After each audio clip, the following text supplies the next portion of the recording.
A'udzubillahi minasyaitonirrajim. Bismillahirrahmanirrahim. Alhamdulillahirabbil alamin wa kafa wassalatu wassalamu ala nabiyil mustafa.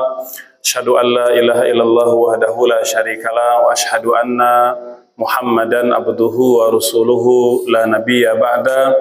Allahumma salli wa sallim wa an'im wa akrim ala hadzal nabiyil karim Muhammadin sallallahu alaihi wasallam wa ala alihi wa sahbihi ajmain. Hadirin hadirat Bapak Ibu, para guru ya, para ustadz, para kiai, para alim ulama, para tokoh masyarakat. Assalamualaikum warahmatullahi wabarakatuh. Alhamdulillah wa syukuru lillah wa la haula wa la quwwata illa billahil aliyil azim. Bapak Ibu sekalian, senang sekali pagi ini bisa bersilaturahim. Mohon izin saya duduknya di kursi Bapak Ibu sekalian. Ya mungkin tahun ini mudik ke kampung sebenarnya, karena memang asalnya dari Indragiri Hilir ya, dari keluarga besar Khairiyah Mandah ya. Saya lahir itu di Desa Bekawan Bapak Ibu sekalian. Ya, jadi anak desa sebenarnya. Cuma takdirnya berjodoh dengan gadis Sunda gitu ya, kemudian menetap dan berdomisili di kota Bandung. Kegiatan sehari-hari di anggota Majelis Ulama Indonesia Kota Bandung dan di Kemenak RI ya, sebagai dai kebangsaan. Dan alhamdulillah bisa mudik ya tahun ini, dan insya Allah juga nanti siang akan mudik juga ke tempat kelahiran ya, karena ada beberapa makom kuburan keluarga masih ada di sana. Bapak Ibu yang Allah muliakan, para pejuang subuh meminta saya untuk bisa membersamai Bapak Ibu sekalian membawakan tema tentang Palestina. Dan Palestina ini tentu menjadi perhatian kita semua Bapak Ibu sekalian. Jadi 6 bulan yang lalu gitu ya, saya diminta oleh para alim ulama di kota Bandung untuk menjadi bagian dari pengurus kemanusiaan KNRP Jawa Barat ya, sebagai ketua. Meskipun saya sudah menolak, saya bilang kesibukan di MUI dan di Kemenak itu sudah sangat padat ya, karena saya di bidang konsultasi syariah Bapak Ibu sekalian. Jadi setiap hari itu memang melayani puluhan sampai ratusan pengaduan masyarakat seputar masalah fikih ya, apakah itu fikih keluarga, fikih ibadah, fikih muamalah dan lain-lain, sehingga merasa tidak mampu ya untuk mengemban amanah itu. Tetapi karena desakan juga dari para guru, para kiai dan para alim ulama, saya terima juga dengan berat hati. Dan bulan Februari lalu diperintahkan pula berangkat langsung ke perbatasan Bapak Ibu sekalian ya, menemui warga Palestina di sana gitu ya. Karena memang untuk memasukkan bantuan kemanusiaan tidak mudah Bapak Ibu sekalian ya. Yordania saja itu bersebelahan langsung dengan Palestina, tetapi hanya bisa mengirimkan bantuan dari udara karena perbatasan ditutup, tidak bisa masuk Bapak Ibu sekalian. Begitu pula Mesir gitu ya. Makanya Indonesia juga kemarin mengirimkan kapal TNI juga hanya bisa bersandar di pelabuhan saja, nggak bisa masuk. Nah, akhirnya kalau tidak salah 3 hari yang lalu ya, beberapa anggota tim kemanusiaan memutuskan mengirimkan bantuan lewat udara akhirnya ya.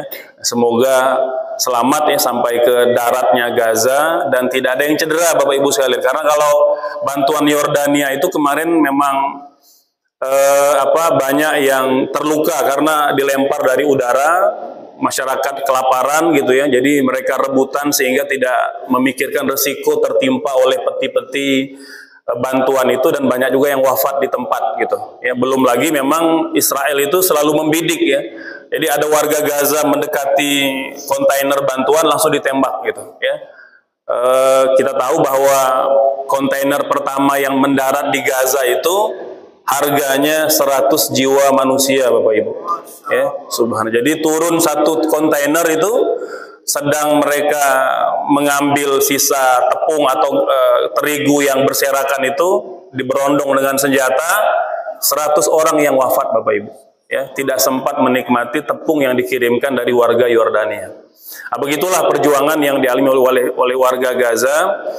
Maka Bapak Ibu sekalian, mengapa umat Islam seluruh dunia itu wajib peduli dan membela Palestina? Karena Rasul juga peduli Palestina, Bapak Ibu. Ya. Dalam hadis yang sahih dari Imam Ahmad, Nabi itu punya ART namanya Maimunah, Bapak Ibu. Maimunah ini kan sehari-hari di dapur. Tapi Nabi kalau setiap kali menemui tamu gitu ya, itu selalu bicara Palestina. Maka beliau tanya ke Rasul, ya Rasulullah, aftina fi Baitul Maqdis. Tolong terangkan kepada saya apa itu Baitul Maqdis. Karena Nabi sering bicara Baitul Maqdis. Ya kan dia tidak paham karena di dapur setiap hari. Jadi pembantu yang ditarbiyah di rumah Nabi itu begitu Bapak Ibu. Nguping itu nguping ilmu gitu ya. Nabi bicara Baitul Maqdis, maka dia nanya, aftina fi Baitul Maqdis. Maka Nabi menjawab, Baitul Maqdis ardul mansyar wal mahsyar. Baitul Maqdis itu adalah tempat manusia dibangkitkan dari kematian dan dikumpulkan di mahsyar. Jadi mahsyarnya manusia, Bapak Ibu, yang hidup sejak zaman Nabi Adam sampai hari kiamat itu di Baitul Maqdis di Palestina. Nah, jadi kabar gembira juga nih kalau kita yang belum sempat ke Palestina, insya Allah ke sana juga. Walaupun nanti setelah mati gitu. Jadi padang mahsyarnya manusia itu assembly point-nya ya, titik kumpulnya itu di Baitul Maqdis Bapak Ibu. Subhanallah ya. Maka nanti beberapa ulama menjelaskan itu akan menyebar hampir ke seluruh dataran negeri Syam, itu dipenuhi oleh manusia yang hidup sejak zaman Nabi Adam sampai hari kiamat. Maka kata Maimunah, kalau begitu apa kewajiban kita? Subhanallah. Ini Maimunah Bapak Ibu, ART. Dia nanya, kalau mulianya Baitul Maqdis Allah pilih sebagai buminya mahsyar manusia, maka apa kewajiban kita umat Islam? Maka kata Rasul, pata'ti wasalli fiha, datanglah ke sana dan sholat di buminya. Diperintahkan datang ke sana Bapak Ibu. Ya. Sekilas perintah Nabi ini nampak biasa saja, tapi luar biasa kalau kita paham konteks hadis Nabi ini 1400 tahun yang lalu. Waktu Nabi membicarakan, memerintahkan Maimunah berangkat ke Baitul Maqdis tidak kosong Bapak Ibu. Sedang terjajah pasukan terkuat di dunia waktu itu, Imperium Romawi yang sedang berkuasa. Nabi ngomong ke wanita, ke perempuan, ART pula. Kewajiban kita datang ke sana. Maka nanti kata ulama hadis itu maksud Nabi datang ke Baitul Maqdis dan merdekakan Baitul Maqdis. Allahu Akbar. Jadi sudah ada perintah itu Bapak Ibu. Ya, karena tidak mungkin orang-orang Romawi membiarkan kita datang dan sholat. Nggak bisa. Kecuali setelah dimerdekakan. Maka Nabi memerintahkan kepada Maimunah, kewajiban kita datang ke Baitul Maqdis, sholat di buminya. Maimunah tentu sadar dia wanita, ya tentu tidak mungkin berangkat ke sana dalam kondisi Romawi sedang terjajah Bapak Ibu. Ya. Dan jarak antara Madinah dengan Palestina itu tidak dekat Bapak Ibu. Itu jaraknya tidak kurang 1250 km. Waktu itu kendaraan yang bisa dinaiki membutuhkan waktu 1,5 tahun untuk sampai dari Madinah ke Palestina. Maka tidak mustahil Maimunah itu mampu berangkat ke sana. Tapi Bapak Ibu, ini yang ditarbiyah di rumahnya Nabi itu tidak menyerah. Kata beliau, kalau saya tak mampu ke sana, ara'aita illam atahammal ilaih. Ya Rasulullah, apa pendapatmu kalau aku tak mampu berangkat ke sana? Maka Nabi mengatakan, patuhdi laha zaitan tusraju fiha. Engkau kirimkan minyak zaitun, kirimkan untuk menyalakan lentera-lentera di Baitul Maqdis. Jadi kalau tak bisa berangkat ke sana karena alasan keamanan Israel yang sedang menjajah, kirimkan minyak zaitun ke sana untuk nyala lentera-lentera agar tidak gelap Al-Aqsa itu. Yang kalau Masjid Nabawi telah terang benderang Bapak Ibu, Masjidil Haram terang benderang, tempat yang paling terang di dunia itu Tanah Haram, Mekah dan Madinah. Tapi masjid kita Al-Aqsa itu masih gelap Bapak Ibu, ya. Artinya terang itu tidak bisa sepanjang hari. Maka kata Nabi kepada Maimunah, kirimkan minyak zaitun. Nah lagi-lagi Orang yang membaca hadis secara tekstual, dia tidak tahu rahasia hadis ini. Apa makna Nabi memberikan minyak zaitun, menyuruh Maimunah mengirimkan minyak zaitun? Hari ini kita banyak minyak zaitun dijual di warung-warung, gitu. Bapak Ibu, minyak zaitun kita sedang berbicara konteksnya 1400 tahun yang lalu. Kata ulama, waktu itu minyak zaitun adalah produk termahal di Madinah. Hanya bangsawan orang kaya yang mampu beli minyak zaitun. Karena Madinah tidak menghasilkan minyak zaitun. Mereka impor dari negeri Syam. Maka hanya orang kaya sekelas Utsman yang bisa beli, Abdurrahman bin Auf yang bisa beli, Tolha bin Ubaidillah yang bisa beli. Sekelas Ali nggak bisa beli, Bapak Ibu, karena mahal. Maka kata para ulama, Nabi seolah-olah memberi pesan kepada sahabat ketika itu, berikan harta terbaik kita untuk Al-Aqsa. Nah, pertanyaannya Bapak Ibu, mengapa Nabi seperhatian itu terhadap Baitul Maqdis? Itu yang sering menjadi pertanyaan kita.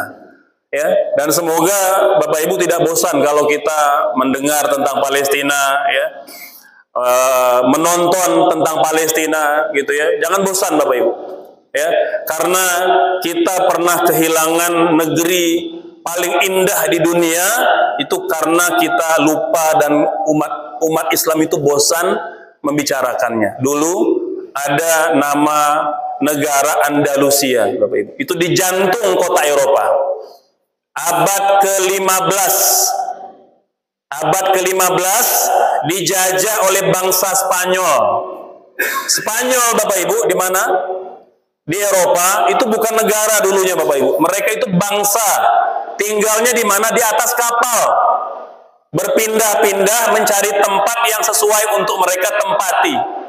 Mereka melirik, oh ada kota indah di jantung kota Eropa milik umat Islam, kaya raya, ya, tapi umatnya sudah mulai terlena karena kaya raya, ya, masyarakat tidak ada yang miskin, mereka tidak belajar mempertahankan diri dengan baik, Bapak Ibu. Dijajah oleh Spanyol, Ferdinand dengan Isabella, ya, berbulan-bulan perang, akhirnya kalah Andalusia, direbut oleh Spanyol, diganti namanya menjadi Spanyol. Anak-anak kita kalau ditanya nggak tahu itu, ya, Andalusia itu Bapak Ibu negeri umat Islam, seluruh penduduknya Muslim, nggak ada Nasrani, Bapak Ibu. Ferdinand Isabella menjajah Andalusia, mengganti namanya dengan nama Spanyol. Warganya diberikan dua pilihan, murtad kalau mau tetap di sini atau minggat, silakan tinggalkan Andalusia. Maka beramai-ramailah umat Islam meninggalkan Andalusia. Umat Islam hanya bisa gigit jari saja karena tak mampu melawan. Umat Islam tidak bersatu waktu itu. Mereka hanya bersepakat setiap kali menyebut nama Andalusia, mau penceramah, mau khotib Jumat, mau dosen, mau guru, ya, mau pegawai pemerintahan, siapapun itu.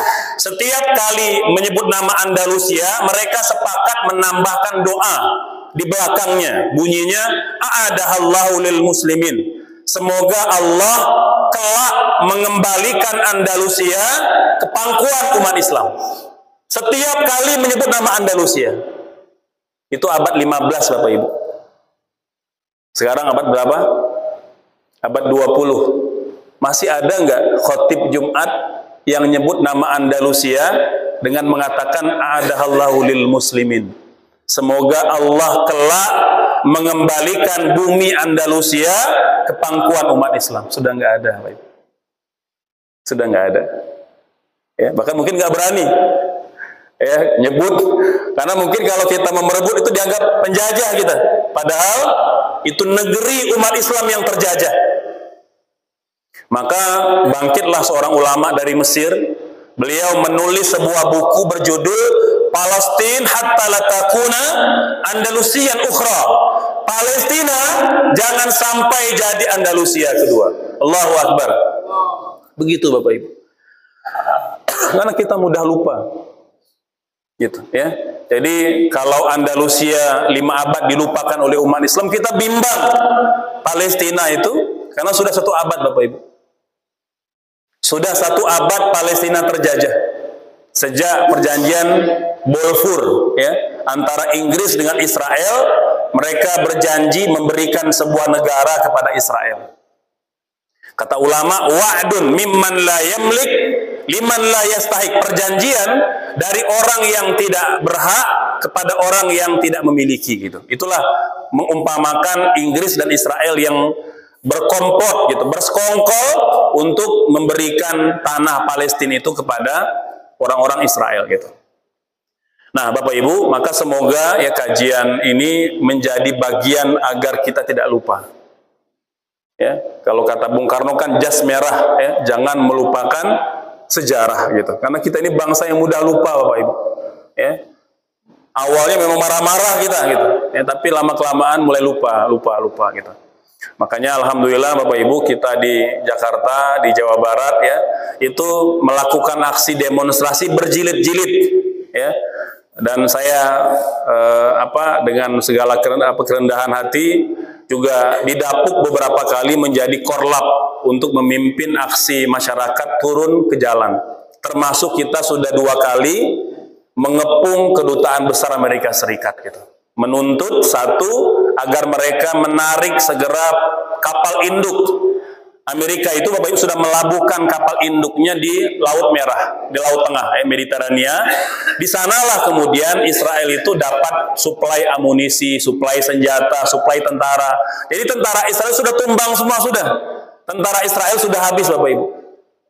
Walaupun dulu pernah dibesar-besarkan tentara terkuat di dunia, tapi ternyata keok di hadapan pasukan Hamas Bapak Ibu. Itu melulu lantakan klaim-klaim dan propaganda mereka. Dan hari ini yang terlibat perang itu justru pasukan-pasukan koalisi atau sekutu Israel. Amerika, Inggris, Perancis, Jerman, Italia, 5 negara ngeroyok. Bukan ngeroyok Palestina, ngeroyok Gaza Bapak Ibu. Berapa luas Gaza itu? Berapa luas Timbalan? Ada yang tahu luas Timbalan? Coba googling. Berapa luas Timbalan total? Luas Gaza itu cuma 370 km persegi. Kecil Bapak Ibu. Keliling Gaza itu cuma butuh waktu setengah jam. Setengah jam sudah bisa keliling kota Gaza. Tapi Israel butuh bantuan 5 negara untuk melawan Gaza. Dulu Israel Bapak Ibu perang 6 hari lawan 7 negara Arab. Lawan 7 negara Arab, Mesir, Irak, Yordan, Libanon, Syria, ya. Itu 7 negara melawan 1 negara Israel, perang 6 hari, 7 negara Arab tumbang Bapak Ibu. Ya. Nah, sejak itulah mulai ada propaganda tentara Israel tentara terkuat di dunia. Nah, mulai mereka propagandakan karena memang mereka termasuk negara yang paling canggih persenjataannya. Tank Merkava itu Bapak Ibu yang jadi idola dan senjata paling canggihnya Israel itu, tank Merkava itu harganya satu saja itu 150 miliar Bapak Ibu. Ya. Tapi ternyata dapat dihancurkan oleh pasukan Hamas itu dengan roket Yasin 1.5. Jadi mereka pakai nama surah Al-Qur'an ya. Nama surah ya. Itu Yasin 1.5, biayanya cuma saya tanya itu cuma 4 juta rupiah. 300 US dollar. Mereka bikin bom rakitan untuk melawan tank Merkava-nya Israel yang harganya 150 miliar. Makanya sudah tumbang Bapak Ibu. Israel itu sudah menghabiskan biaya untuk perang ini 2 periode pemerintahan. 2 periode sudah dihabiskan. Makanya sudah diambang kehancuran. Ya, makanya Biden pun presiden Amerika itu sudah mulai keok juga. Karena kalau sudah nyedot anggaran Amerika udah habis juga, bisa tumbang juga Amerikanya gitu. Nah, Bapak Ibu yang Allah muliakan, tapi ternyata kalau Israel dulu 6 hari saja bisa menumbangkan 7 negara Arab melawan Gaza, bukan di Palestina, melawan Gaza. Ya. Dan saya tanya, itu jumlah pasukan Hamas yang terlatih yang sedang berperang hari ini itu cuma sekitar 15.000 orang, Bapak Ibu. Itu perang sudah hampir 190 hari, mereka tak bisa menumbangkan Hamas. Allahu Akbar. Maka orang yang memandang perang Gaza itu dengan kacamata iman, dia tahu, Bapak Ibu, ya, itu persis seperti dulu di perang Badar. Kam min fi'atin qalilatin ghalabat fi'atan katsirah. Ada banyak pasukan-pasukan kecil, pasukan Badar yang jumlahnya cuma 300 orang dapat meluluh lantakkan pasukan musyrikin Mekah yang jumlahnya 1.000 orang. Tidak masuk akal, Bapak Ibu, nggak mungkin. Tidak mungkin kalau Allah tidak tolong, Gaza itu masih bertahan sampai hari ini. Nggak mungkin, Bapak Ibu. Ya, saya langsung datang ke sana dan menyaksikan di depan mata kepala sendiri. Ya, jadi memang mereka ini imannya persis seperti yang Nabi sabdakan dalam hadis yang sahih, la tazalu ta'ifatun min ummati, akan ada umatku zahirin alal haq, yang akan tetap berdiri kokoh di atas kebenaran. Ya, la yadurruhum man khadzalahum, kata Nabi, mereka nanti tak peduli negara-negara dunia meninggalkan mereka. Subhanallah. Itu kata Nabi, Bapak Ibu. La yadurruhum man khadzalahum. Ini mereka ini tak peduli. Orang-orang meninggalkan, mengabaikan mereka. Sahabat bertanya, aina haula? Mereka tuh di mana itu? Pasukan yang tetap kokoh berdiri sampai hari kiamat itu. Kata Nabi, fi Baitul Maqdis wa akna fi Baitul Maqdis. Mereka tinggalnya di Baitul Maqdis dan pinggiran kota Baitul Maqdis. Allahu Akbar. Maka orang yang melihat peristiwa Gaza, membaca hadis-hadis Nabi itu semakin kuat imannya, Bapak Ibu. Dia melihat betapa ucapan-ucapan Nabi itu terbukti satu persatu. Ya, berbicara tentang pasukan akhir zaman yang akan tetap bertahan sampai hari kiamat. Maka jangan salah, Bapak Ibu sekalian, Nabi mengatakan Baitul Maqdis itu markasnya umat Islam menjelang hari kiamat kelak. Itu markasnya umat Islam. Jadi ibu kota negara Islam kelak itu bukan Arab Saudi, Bapak Ibu. Bukan baru, bukan Jakarta, bukan IKN, bukan. Yang jadi ibu kota umat Islam itu Baitul Maqdis. Itu, ya. Makanya ditanya orang Palestina, mau nggak meninggalkan Palestina? Nggak mau mereka. Ya, kan banyak tuh saya yang ditemui oleh para orang tua, bisa nggak saya pengen mengadopsi, mengangkat anak-anak Palestina yang ganteng-ganteng, yang cantik, yang sering terlihat itu di media. Nggak mau mereka, Bapak Ibu. Nggak mau. Ya, jadi kalau kita mau menyantuni bisa nanti lewat donasi aja. Ya, karena mereka nggak mau. Mereka tidak mau dibawa keluar dari Palestina. Bagaimana mungkin, kata mereka, kami meninggalkan negeri, tempat di mana kami mendapat pahala mati syahid sampai hari kiamat. Kan katanya begitu. Orang yang ada di Baitul Maqdis mendapat pahala orang yang berjihad sampai hari kiamat, walaupun kerjaannya cuma masak nasi aja atau masak gandum. Jadi kata Nabi, orang yang tinggal di Baitul Maqdis, di bumi Syam itu mendapat pahala jihad sampai hari kiamat walaupun tak berperang. Itu kemuliaan orang-orang yang tinggal di negeri Syam. Jadi nggak mau mereka meninggalkan negeri Syam. Kalaupun ada yang keluar, itu pasti tujuannya untuk belajar, gitu. Ya, seperti dulu ada warga Palestina yang mendalami ilmu tentang roket itu ya di Malaysia. Itu doktor, ya, tapi akhirnya ditembak oleh agen Mossad, gitu, ya. Ditembak mati itu dengan peluru kaliber 15, Bapak. Jadi biasa dipakai bunuh gajah. Ya, itu ditembak di kepala 3 peluru tembus di lubang yang sama. Ya, nah, itu ahli roket, anak asli warga Gaza yang dibunuh mati di Malaysia. Belum lama, sekitar 2020, gitu, ya. Jadi mereka memilih tetap di Palestina. Kalau yang memilih keluar itu pasti sedang belajar, gitu, ya, untuk mendalami ilmu agar mereka bisa berkembang. Nah, Bapak Ibu, mengapa umat Islam wajib bela Palestina? Saya punya guru, Mufti Agung Palestina, Syekh Ikrimah Said Sabri. Ini Mufti Agung Al-Quds, beliau guru saya. Beliau mengatakan umat Islam wajib bela Palestina itu setidaknya karena 4 hal, kata beliau. Karena 4 hal, Bapak Ibu, tolong catat 4 ini. Mengapa umat Islam wajib bela Palestina? Itu karena 4 alasannya, kata beliau. Yang satu, irtibat al-aqidi, karena ikatan akidah. Jadi antara umat Islam dengan Palestina itu akidah, Bapak Ibu. Ikatan akidah. Apa dasarnya? Pertama, Allah pilih bumi Baitul Maqdis sebagai bumi Isra Mi'raj. Ya, jadi Nabi diberangkatkan dari kota Mekah ke kota Palestina sebelum naik ke Sidratul Muntaha melewati 7 lapis langit. Gitu. Jadi ada transit, Bapak Ibu, ada persinggahan di Baitul Maqdis. Mengapa Nabi tidak Isra saja langsung Mi'raj dari Mekah ke langit? Nggak bisa, Bapak Ibu. Mengapa? Karena Baitul Maqdis itu portal menuju langit. Jadi ada namanya Bawabatus Su'ud dan Bawabatun Nuzul. Ada portal masuk menuju langit, ada portal turun. Portal naik sejak zaman Nabi Adam sampai Nabi Muhammad itu Baitul Maqdis. Jadi seluruh Nabi dan Rasul, malaikat-malaikat kalau mau naik ke langit lewatnya Baitul Maqdis. Subhanallah. Untuk turun kota Mekah. Jadi ada portal naik, ada portal turun. Jadi nggak bisa Nabi Isra Mi'raj dari kota Mekah. Harus berangkat ke Palestina dulu.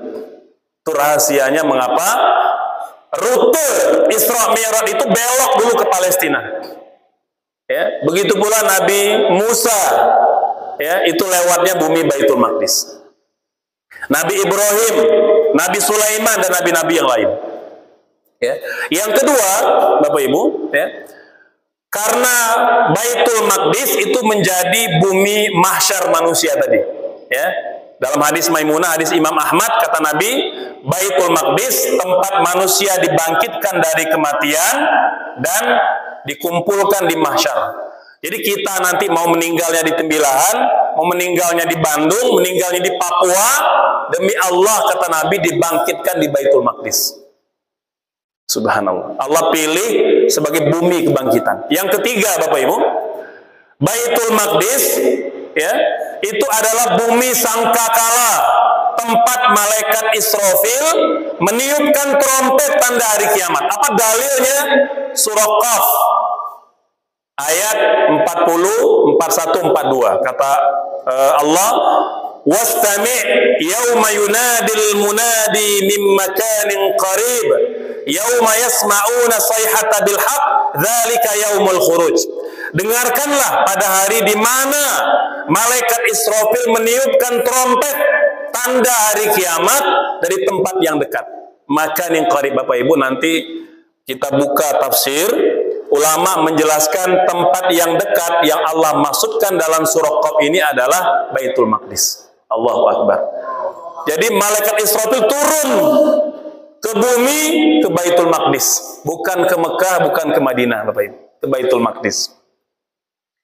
Maka kata beliau, ini menjadi alasan yang pertama mengapa umat Islam wajib bela Baitul Maqdis, karena ikatan akidah. Maka bicara Baitul Maqdis, bicara Gaza, bicara Palestina, itu bicara sebongkah besar akidah umat Islam. Jadi nggak main-main, Bapak Ibu. Bukan, nggak sama kita bicara Rohingya, nggak sama kita bicara Somalia, nggak sama kita bicara Andalusia, walaupun itu negeri umat Islam. Karena bicara Palestina didukung oleh dasar-dasar Al-Quran maupun hadis-hadis Nabi. Jadi wajib kita bela, Bapak Ibu. Jadi nggak boleh kita latah. Ini ada orang yang mulutnya kadang tidak terkawal dan tidak terjaga, mengatakan mengapa kita perlu jauh-jauh bela Palestina sementara kondisi umat di dekat kita banyak yang perlu bantuan. Betul, ya, kita perlu bantu orang-orang yang terdekat dengan kita. Di waktu yang sama kita juga tetap peduli dengan Palestina. Jadi jangan dibentur-benturkan. Nabi, Bapak Ibu, ketika bicara Palestina, apakah Madinah sudah stabil? Belum stabil, Bapak Ibu. Nabi baru aja hijrah ke Madinah, Nabi sudah bicara Palestina, padahal Madinah belum stabil. Mengapa? Satu, rongrongan dari Abdullah bin Ubay bin Salul. Karena dia ini kan mau dipasangkan mahkota di Madinah sebenarnya. Tiba-tiba Nabi datang menjadi pemimpin Madinah, maka Abdullah bin Ubay bin Salul itu menyimpan dendam membara dalam hatinya. Maka sewaktu-waktu ingin membunuh Rasul. Yang kedua, rongrongan dari musyrikin Mekah. Nabi berhasil selamat hijrah ke Madinah dan menjadi pemimpin Madinah. Maka mereka tidak senang dengan kondisi itu.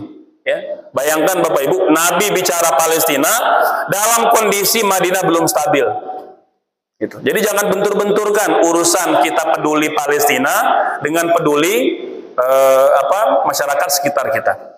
Yang kedua, alasan mengapa umat Islam wajib bela Palestina, karena alasan ada ikatan ibadah, al-irtibat at-ta'abbudi. Apa ikatan ibadahnya? Kata Nabi, la tasyuddur rihal illa ila salasatil masajid. Janganlah kalian menyengaja berangkat kecuali ke 3 tempat. Jadi kata Nabi, kalau mau berwisata seperlunya aja, kecuali ke 3 tempat. Ketiga tempat ini harus dipersiapkan. Pertama, ke Mekah karena ada Masjidil Haram. Kedua, Madinah karena ada Masjid Nabawi. Ketiga, Palestina karena ada Masjid Al-Aqsa. Jadi ada ikatan ibadah. Yang kedua, Bapak Ibu, Baitul Maqdis itu kiblat pertama umat Islam. Ula kiblatain. Ketika turun perintah sholat malam Isra Mi'raj, mana arah kiblat kita? Baitul Maqdis, Bapak Ibu. Belum Ka'bah, masih Baitul Maqdis.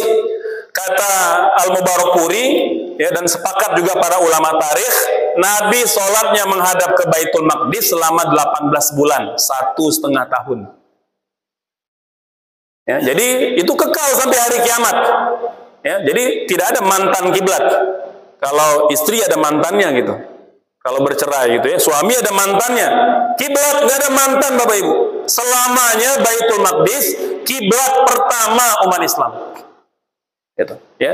Maka walaupun kiblat pertama gitu ya, di Madinah itu kan ada masjid kiblatain, ya. Bagi Bapak Ibu yang pernah haji umroh tahu ya, ada masjid dengan mengabadikan 2 kiblat, walaupun sholat tetap menghadap ke Ka'bah. Jadi nggak boleh juga menghadap ke Baitul Maqdis. Satu-satunya negara di dunia ini yang sholatnya masih menghadap 2 kiblat itu cuma negara Beirut, Lebanon, Bapak Ibu.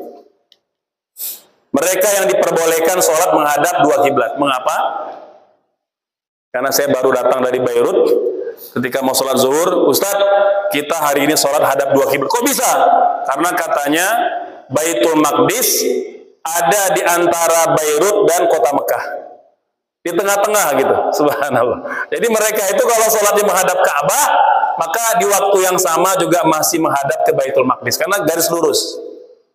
Jadi Ka'bah, Baitul Maqdis, dan kota Beirut, Lebanon itu sama, lurus garisnya. Jadi mereka satu-satunya negara di dunia ini yang sholatnya menghadap 2 kiblat. Nah, kalau kita sudah nggak boleh gitu ya, karena sudah bertukar ke Ka'bah. Nah itu Bapak Ibu alasan mengapa kita wajib bela Palestina. Yang ketiga, ada irtibat al-hadari, ikatan peradaban. Apa ikatan peradaban itu? Karena Palestina itu kental sekali ciri-ciri keislamannya. Sejak masa Umar sampai masa Turki Utsmani. Masjidnya, menaranya, kubahnya yang oleh Israel coba dihilangkan. Tapi tidak bisa Bapak Ibu.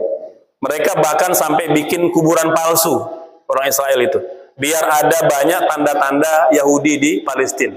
Tapi terlalu banyak tanda-tanda keislaman yang tak bisa mereka hilangkan. Walaupun mereka sudah menukar nama-nama, kan kalau di Temilahan mungkin identik dengan Melayunya, ya, dengan Banjarnya, dengan Bugisnya gitu ya. Nah, tapi kalau di Palestina itu dengan identik dengan Islamnya yang coba dihilangkan oleh orang-orang Yahudi. Gitu. Yang keempat, yang terakhir, kata beliau, irtibat at-tarikhi, ikatan sejarah. Bapak Ibu, Palestina itu tanah wakaf yang diberikan kepada Umar. Jadi Umar itu nazir wakaf yang pertama, Bapak Ibu. Menerima amanah Masjid Al-Aqsa dari pendeta Nasrani. Itu diwakafkan Bapak Ibu, diserahkan kepada Umar tanpa perang, karena waktu itu pasukan Romawi mau menyerang lagi Baitul Maqdis. Ya, walaupun agamanya sama, Romawi orang Nasrani, tapi orang Nasrani Kristen Palestina tidak mau bahwa Al-Aqsa itu diurus oleh orang Romawi, karena mereka tahu ini orang-orang bengis, orang-orang kejam, orang-orang yang tak punya agama sebenarnya. Maka pendeta Sapronikus itu ngirim surat kepada Umar. Umar, tolong datang ke Palestina, tolong datang ke Al-Aqsa, terima ini sebagai tanah wakaf. Datanglah Umar, Bapak Ibu, datang ke Al-Aqsa tanpa perang, tanpa ada pertumpahan darah. Umar yang langsung terima kunci gerbang Masjid Al-Aqsa. Maka itu tanah wakaf Bapak Ibu, wajib dipertahankan. Kata ulama, tanah wakaf itu milik umat Islam sampai hari kiamat. Jadi nggak bisa dibiarkan begitu saja. Ya, maka Bapak Ibu ya, semoga 4 alasan ini memperkuat mengapa kita wajib bela Palestina. Kita persilakan, mungkin barangkali di antara Bapak Ibu ada yang mau bertanya seputar tema yang sedang kita bicarakan atau tema-tema lain yang berkaitan. Mangga dipersilakan. Ya,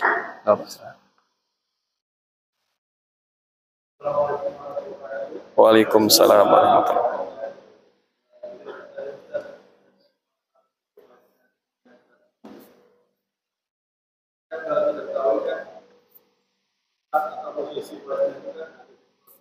Ya.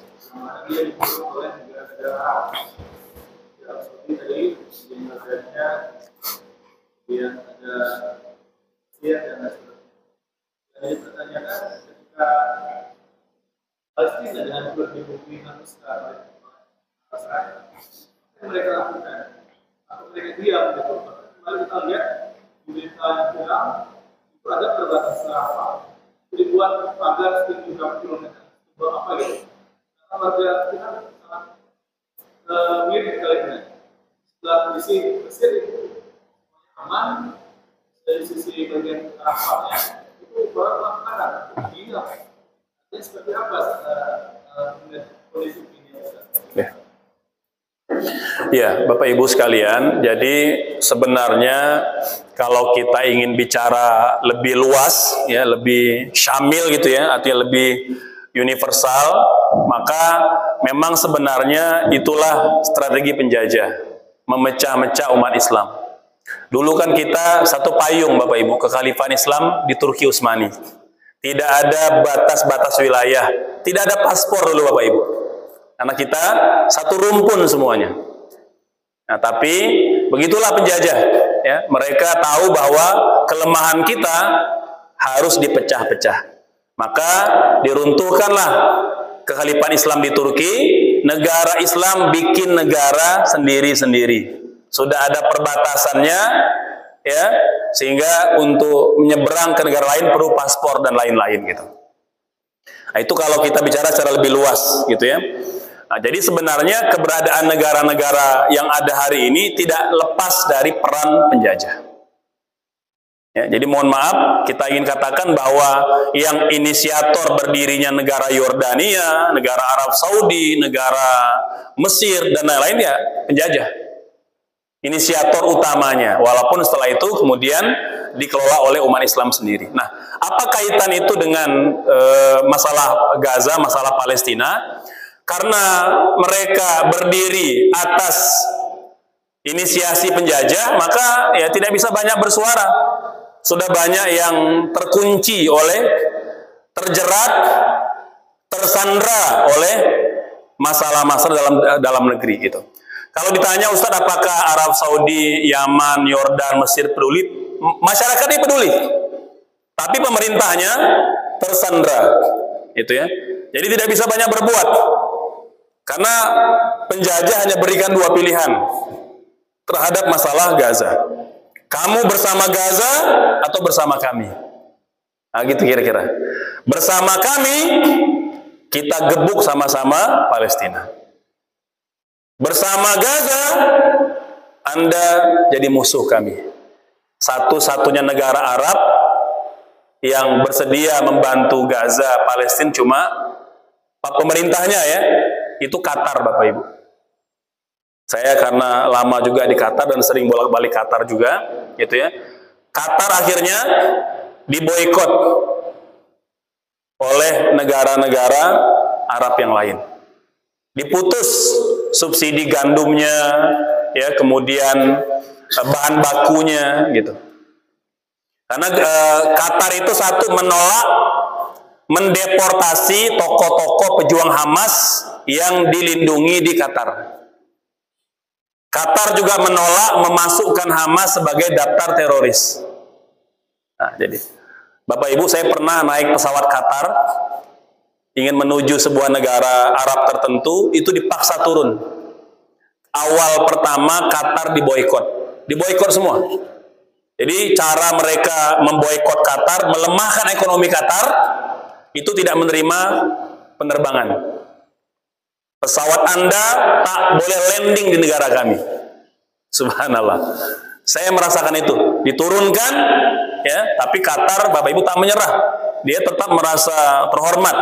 Kata mereka kepada para penumpang, hari ini kami diboikot oleh beberapa negara Arab, tak bisa landing di negara mereka, tapi jangan khawatir Bapak Ibu, kami akan ganti tiketnya dengan tiket bisnis.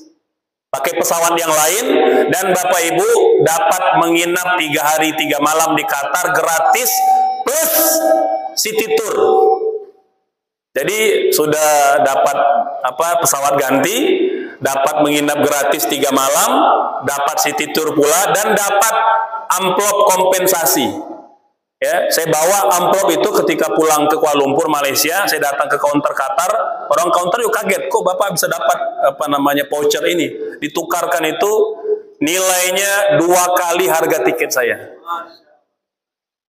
Subhanallah. Jadi Qatar ingin mengatakan kami nggak ngefek dengan boikot Anda semua. Itu Qatar Bapak Ibu. Nah, negara-negara lain belum siap seperti Qatar, gitu ya. Apakah negara Indonesia siap diboikot gitu, tidak boleh terbang ke sana gitu ya? Apakah siap nanti misalnya nggak boleh berangkat haji, berangkat umroh misalnya? Nah, itu berat Bapak. Ya, jadi banyak negara-negara Muslim itu yang tersandra, ya, terkunci oleh beberapa kondisi itu. Ya, tapi kita yakin ya, insya Allah Allah akan memberikan pertolongan, tinggal kita banyak berdoa saja. Bapak Ibu, kita yakin Palestina itu pasti merdeka. Allahu Akbar. Pertanyaannya adalah kita itu terlibat atau tidak, itu aja. Palestina pasti merdeka. Pertanyaannya cuma apakah kita terlibat bersama mereka atau tidak. Nah, begitu. Wallahu a'lam. Mungkin masih ada? Dari Ibu ada yang mau nanya?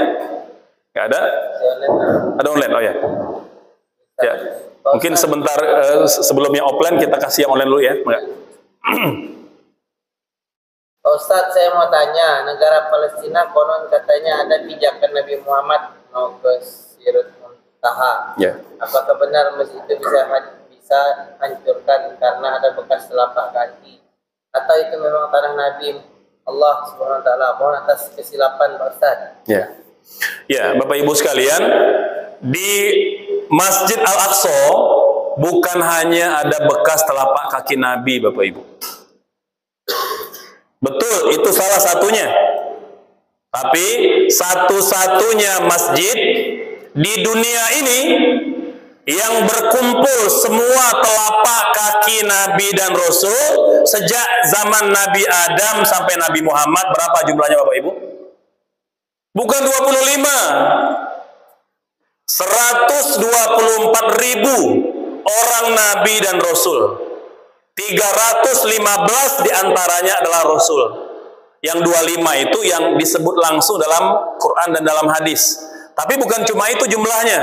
Dalam hadis Imam Ahmad, hadis yang sahih, kata Nabi, jumlah Nabi dan Rasul sejak zaman Nabi Adam sampai Nabi Muhammad 124.000 orang Nabi dan Rasul.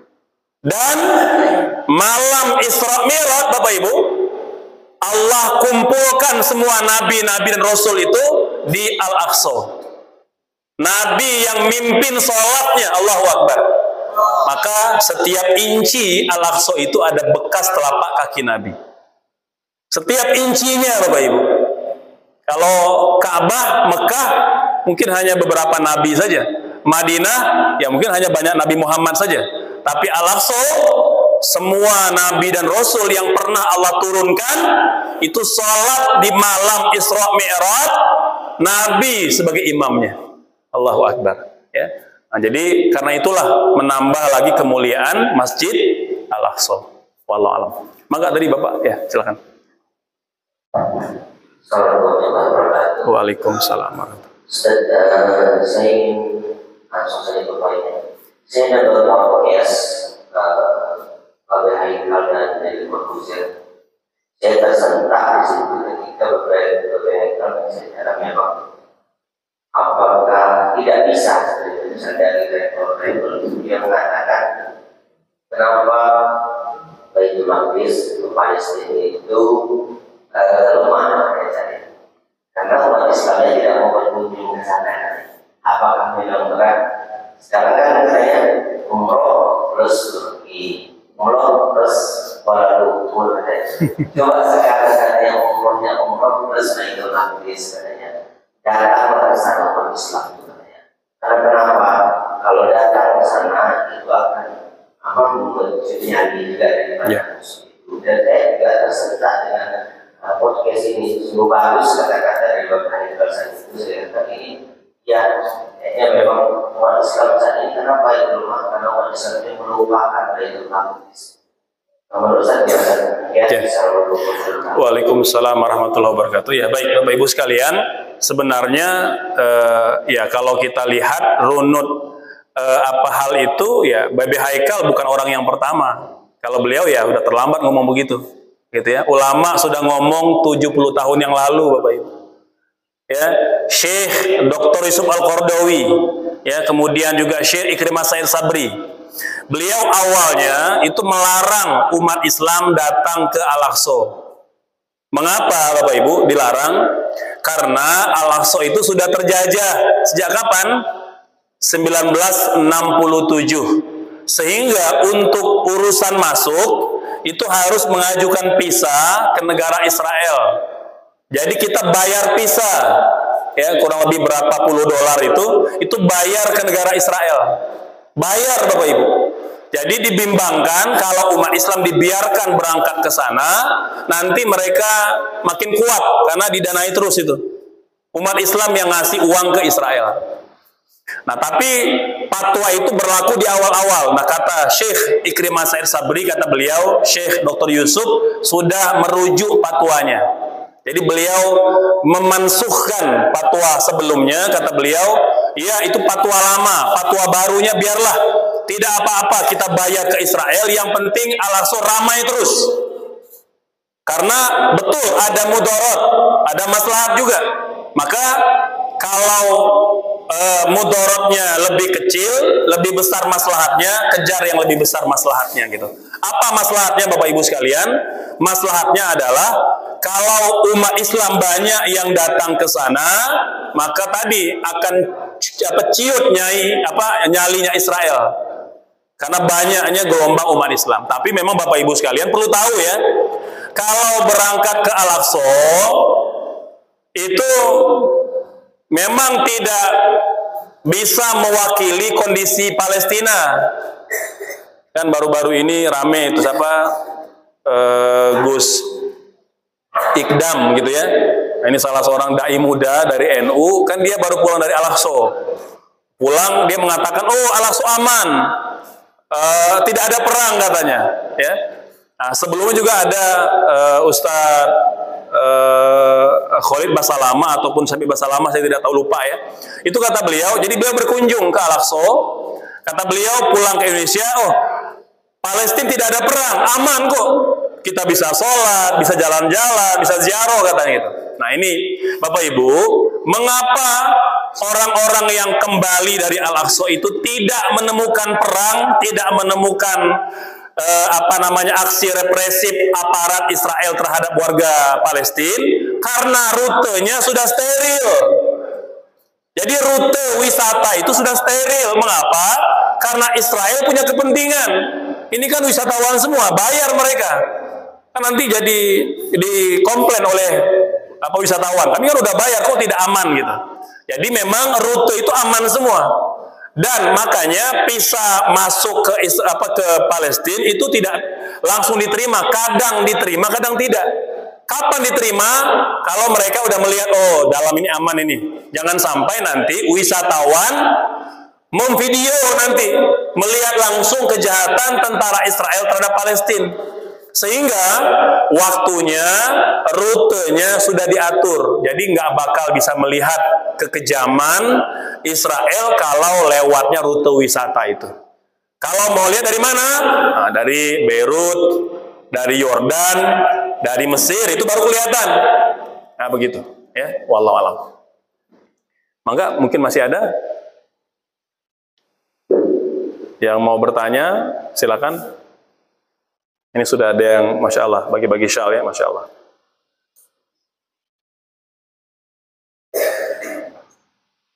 Gimana kita Ya. kondisi kedatangan? Ya. Ya.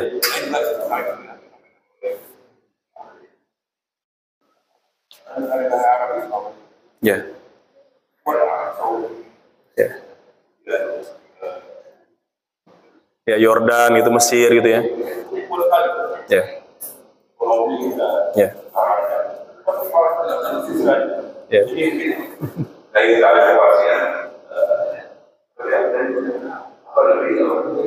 Ya, betul. Ya. Ya. Jadi Bapak Ibu, sekali lagi memang kita menyayangkan ya kondisi umat Islam itu belum bersatu. Ya. Kan dulu ketika tentara-tentara Arab aja berperang melawan Israel kalah, itu kan ada wartawan nulis. Kata wartawan ini, kalau seandainya ya orang Arab berkumpul kencing ke Israel itu tenggelam oleh kencing mereka gitu. Jadi begitulah, ingin menggambarkan betapa lemah dan sedikitnya Israel itu kalau Islam itu mau bersatu. Cuma masalah kita belum bisa bersatu gitu. Ya, terpecah-pecah oleh partai, oleh latar belakang, oleh ormas gitu ya. Nah itu Bapak Ibu sekalian, tapi kita meyakini insya Allah ya tak lama lagi itu akan menggerakkan gitu ya, akan menggerakkan perlawanan. Dan hari ini luar biasa, bahkan dari negara non Muslim ya, yang paling luar biasa itu Absel, Afrika Selatan, itu langsung mengusir duta besar Israel dan menutup dubes Amerika Serikat di Absel gitu. Subhanallah. Ya. Ya, yang luar biasa, betul. Makanya Bapak Ibu kemarin ya saya diminta oleh bikin draft draft petisi ya. Kita langsung ajukan kepada Kemenlu, kepada Bapak Presiden. Kita minta bahwa Indonesia bersikap lebih tegas, tidak semata-mata pernyataan. Memang alhamdulillah hari ini kan kita melihat Ibu Retno Marsudi ya, Ibu Menlu itu luar biasa sudah hadir di beberapa sidang PBB. Kalau dari aspek statement sudah hebat sekali. Ya, kan beliau sering mengutip pernyataan Bung Karno ya, selama kemerdekaan Palestina belum diberikan kepada bangsa Palestina, maka selama itulah Indonesia berdiri menantang Israel. Itu pernyataan Bung Karno dikutip oleh Ibu Menlu. Nah, kita berharap tidak semata-mata pernyataan. Makanya kemarin dalam petisi itu kita minta Bapak Presiden, kalau ya Amerika tidak bersedia menarik kapal induknya, menghentikan suplai senjatanya, kita minta tutup dubes Amerika dan usir dubesnya. Allahu Akbar. Itu kita minta sekalian. Ya, bahkan kemarin sebelum Ramadan itu ada aksi rencananya demonya camping di depan kedubes Amerika Serikat. Kan kalau demo kan pagi sampai siang, sebentar doang, cuma 2-3 jam. Mungkin efeknya tidak begitu terasa. Nah, ada usulan itu kita kepung kedubesnya. Ya selama seminggu gitu. Biarin semua urusan mereka terkendala, tidak kita hentikan kepungan itu sampai mereka menarik kapal induk dan menghentikan suplai senjata. Nah, itu desakan dan sudah resmi disampaikan kepada Ibu Menlu dan kepada Istana Presiden. Ya, kita berharap Bapak Ibu, memang Indonesia ini diantara karena dia adalah Muslim terbesar di dunia, maka memang besar harapan memang jadi yang terdepan lah ya untuk membela Palestina. Karena pun Bapak Ibu, saya setiap kali bertemu dengan orang Palestina, dan alhamdulillah ya kemarin Allah takdirkan bertemu langsung dengan pemimpin Hamas, ya, bertemu dengan Khalid Mish'al dan bertemu dengan Ismail Haniyeh, ya. Walaupun mungkin tidak direncanakan ya, takdirnya bertemu aja. Kemudian Bapak Ibu ya, itu dikatakan bahwa kalau seandainya umat Islam mau bersatu ya, maka mudah sekali kita bisa mengalahkan Israel gitu ya. Jadi satu update terkini Gaza Bapak Ibu memang banyak yang meninggal. Jumlah yang syuhada itu hari ini sudah mencapai 35.000 orang. 35.000 orang, 85%-nya anak-anak, ya, orang tua dan wanita. Ya, itu kekejaman Israel. Yang terluka itu sudah di angka 75.000 orang. Ya, itu belum termasuk yang tertimbun, yang belum ditemukan. Gitu ya. Dan kekejaman mereka udah ke tahap yang sangat tidak manusiawi gitu ya. Mohon maaf Bapak Ibu, mungkin agak menjijikkan ya, tapi saya ingin sampaikan, kan terakhir itu mereka memperkosa seorang wanita Palestina itu di depan suaminya sendiri. Ya, di depan keluarganya, itu sangat bejat dan sudah dikutuk oleh banyak negara-negara di dunia. Dan semoga tadi Bapak artinya kalau negara-negara non muslim sudah bergerak, semoga negara Islam juga bergerak. Nah, begitu. Ya, insyaallah. Wallahu a'lam. Masih ada, silakan. Mungkin dari sebelah sini masih ada? Atau cukup? Alhamdulillah. Baik Bapak Ibu sekalian, dengan demikian selesai kajian kita pada pagi hari ini. Semoga tidak semata-mata menjadi informasi gitu ya. Oh ya, tadi mungkin sedikit sebelum saya tutup, tadi mungkin aspek kekejamannya, aspek kehancurannya, tapi Bapak Ibu aspek positifnya atau aspek yang menggembirakannya, saya diberitahu, insya Allah informasinya valid ya, bahwa perlawanan itu masih sangat kuat Bapak Ibu. Allahu Akbar. Jadi warga Gaza itu kata mereka, kami siap bertempur berapa lama pun Israel mau, gitu ya. Jadi kekuatan mereka masih sangat powerful ya, karena yang terlatih itu katanya sampai sekitar 20.000, yang turun itu baru 10.000 Bapak Ibu. Jadi separohnya masih standby gitu. Ya, kita doakan semoga Allah kuatkan sop mereka dan juga sop umat Islam ya, agar bisa bersatu dan kita bisa bersama-sama membebaskan negeri umat Islam ya, Al-Aqsa dan Palestina. Demikian, semoga bermanfaat. Astagfirullah, wassalamualaikum warahmatullahi wabarakatuh.